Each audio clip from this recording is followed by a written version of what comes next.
The number that stopped me wasn't millions. It was 7. 7 distinct technological traditions, developed independently, across thousands of miles and thousands of years, that all vanished, not slowly, not through neglect, but at precise historical moments. And in every case, what replaced them served one function above every other: control. I spent weeks trying to understand why. What I found sitting in archives, in restricted institutional records, in footnotes that academics rarely read aloud, was a pattern so consistent it begins to feel less like coincidence and more like policy. Let me be fair to what we know. Civilizations rise and fall. Technologies are lost. The Library of Alexandria burned. Empires collapse and take their knowledge with them. This is the mainstream explanation, and it deserves a fair hearing before we interrogate it. The orthodox position is entropy, decay, conquest, simple forgetting. Historians have spent careers defending this view, and they are not wrong about the mechanics of collapse. But the mechanics of what came after, that's where the record gets strange. Act 1. The weight of what was replaced. There is a document sitting in the Bodleian Library at Oxford, dated approximately 1,200 years before what historians call the Common Era.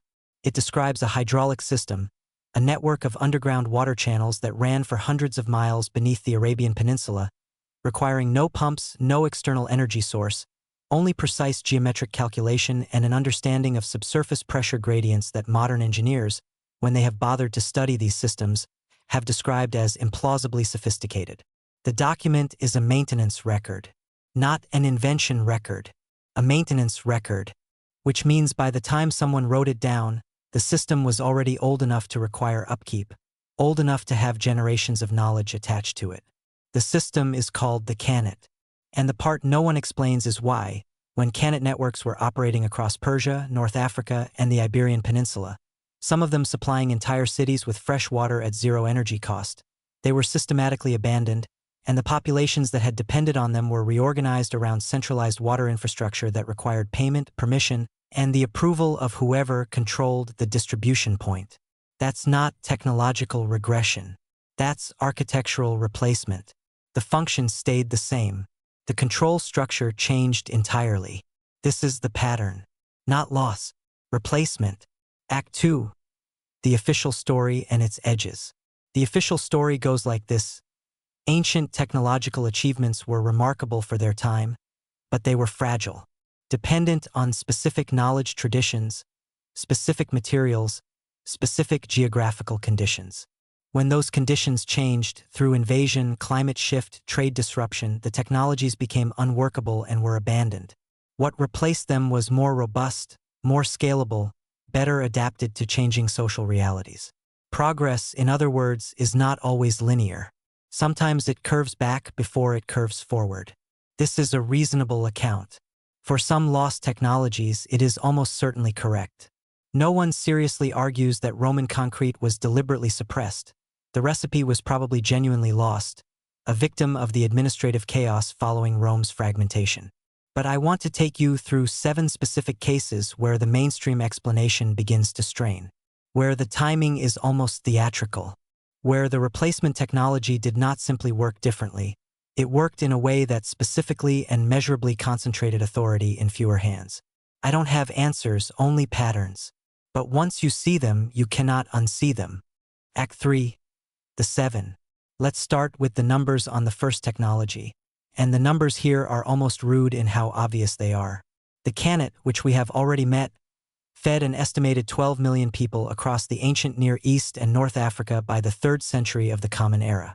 Engineering surveys conducted in the 1970s by Iranian water authorities, buried in planning documents, not in mainstream historical literature, found that functional Khanate networks could, if properly maintained, supply the same populations today at roughly zero operational cost once constructed.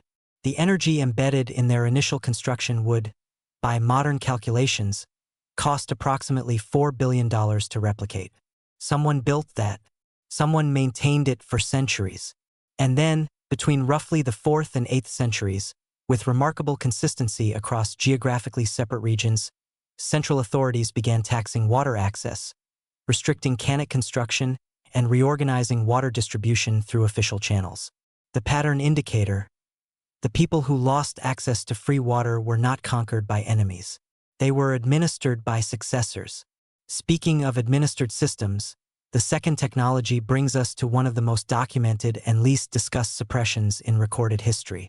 Pre-colonial agricultural commons, practiced in forms recognizable across sub-Saharan Africa, the pre-contact Americas, and pre-enclosure Europe, were not primitive.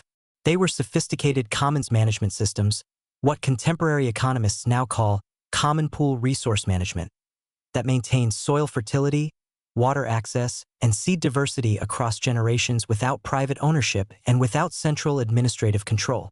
The Iroquois Confederacy maintained agricultural commons across what is now New York State so stable that European observers in the 17th century described the soil productivity as superior to anything they had seen in England or France.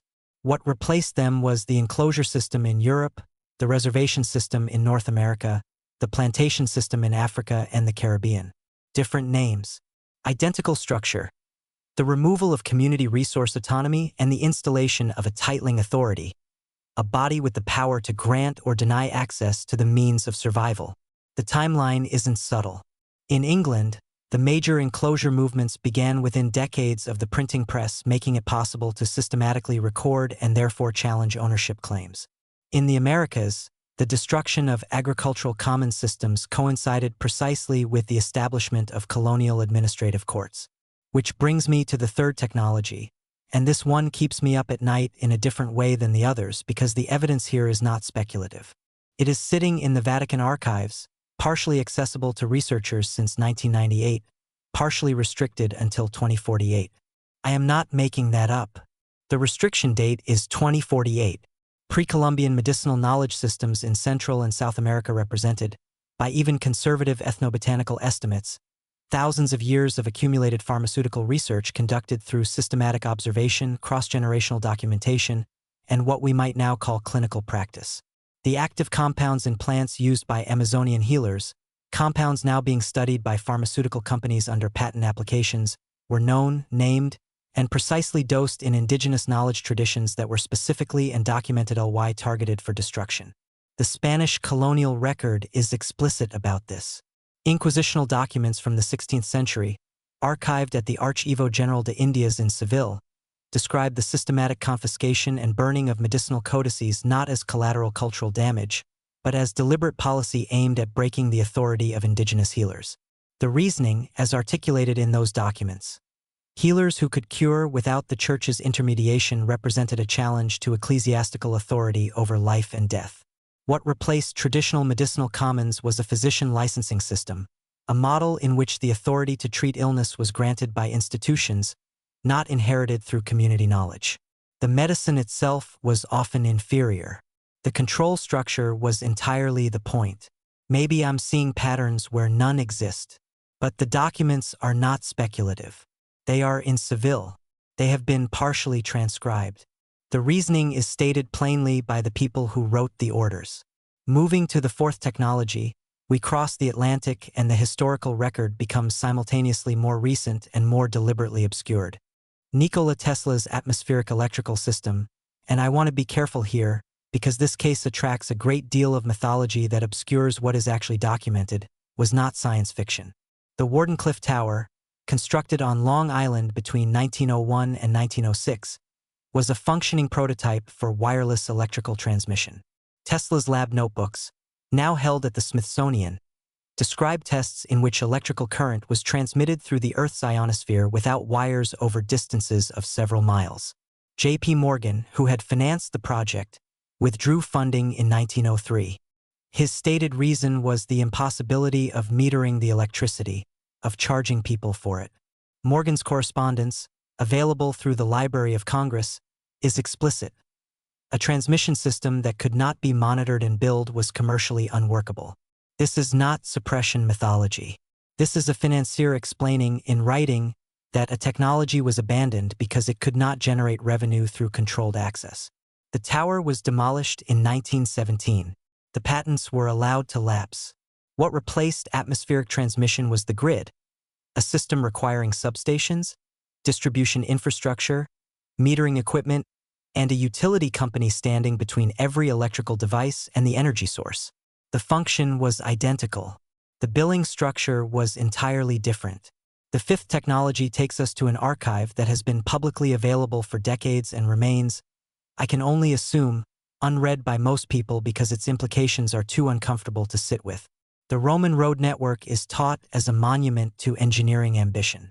What is taught less often is that Roman roads were public infrastructure, legally accessible to any citizen, and that the maintenance and construction of those roads was funded through a system of public taxation that kept travel costs effectively zero for the movement of goods, people, and information.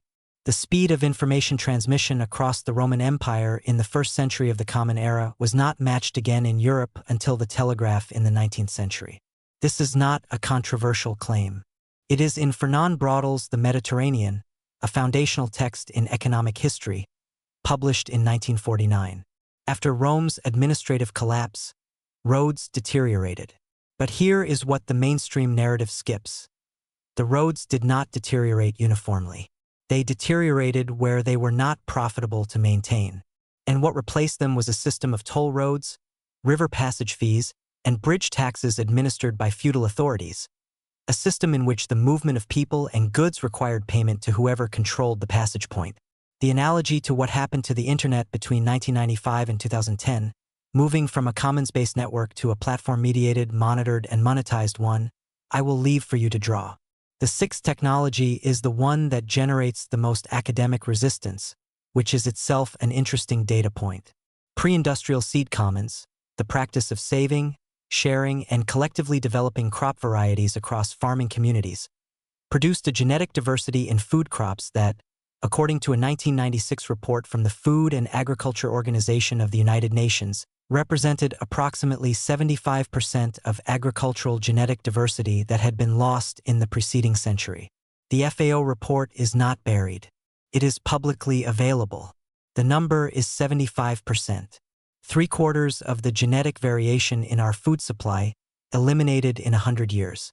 The mechanism of elimination was the seed patent, the legal transformation of a biological commons into intellectual property. The timing corresponds precisely to the industrialization of agriculture, beginning in earnest in the 1920s and accelerating through the Green Revolution of the 1960s. Seed saving, which had been not just permitted but structurally central to agricultural practice for 10,000 years, was progressively recategorized, first as inefficient, then as legally problematic where patented varieties were involved. What replaced the seed commons was a supply chain, a system in which the genetic basis of human food production passes through corporate ownership at the point of reproduction. The food still grows. The autonomy over its reproduction was transferred. And then there is the seventh, which is different from the others in one important way. The others involved the destruction or displacement of existing technologies. The seventh involves a technology that was not developed. Decentralized energy storage using the thermal mass of buildings, underground aquifers, and distributed thermal systems, a method of storing energy in physical media rather than chemical batteries, was understood in principle by Roman engineers, practiced in sophisticated forms by the builders of underground cities in Cappadocia, and theorized in mode. Act 4. The shape of the pattern. Maybe I'm seeing patterns where none exist, but look at what is consistent across all seven. Each technology served a fundamental human need: water, food, medicine, energy, mobility, biological reproduction, communication. Each was organized in its original form around community access rather than individual purchase. Each was replaced, not always violently, not always immediately, but consistently, by a system that inserted an administrative or commercial intermediary between the human being and the resource. And in each case, the replacement system generated revenue specifically through that intermediation. The water utility, the enclosure deed, the physician's license, the electrical meter, the toll bridge, the seed patent, the battery manufacturer. That's not 7 separate stories. That's one story told in 7 registers. Maybe there is no coordinating hand.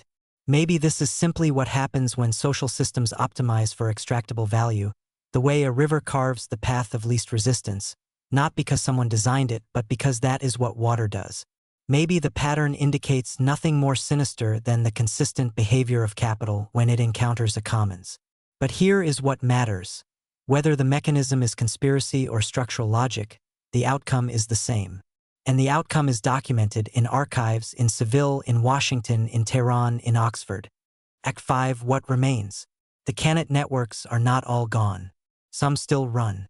In Iran, in Oman, in parts of Morocco, communities maintain them. There are engineers in Tehran who have spent their careers documenting what remains, writing papers that appear in journals read by perhaps a few thousand people worldwide.